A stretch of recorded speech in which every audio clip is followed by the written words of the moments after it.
સોરઠ દેશ ન સંચર્યો ન ચડ્યો ગઢ ગિરનાર, નાયો દામો રેવતી અફળ ગયો અવતાર. આ માત્ર દોહો નથી, પણ જૂનાગઢની પવિત્ર ધરાનો મહિમા છે.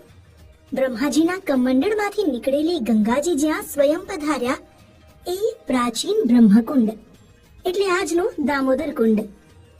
ગિરી તળેટીને કુંડ દામોદર, ત્યાં મહેતાજી નાહવા જાય. નરસિંહ મહેતા રોજ બ્રહ્મ મુહૂર્તમાં અહીં સ્નાન કરવા આવતા.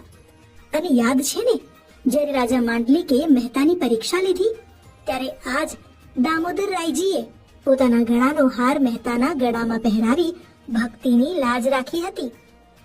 કુંડ પાસે આવેલું રાધા રમણનું મંદિર એ જ વાતની મૂક સાબિતી આપે છે કે ભક્તની સાથે જ રહે છે ભગવાન. અહીં ભગવાન દામોદર સાથે તેમના પુત્ર શ્રી કલ્યાણ રાયજી, પુરુષોત્તમ રાયજી અને બળદેવજી રેવતીજીના અલભ્ય દર્શન થાય છે.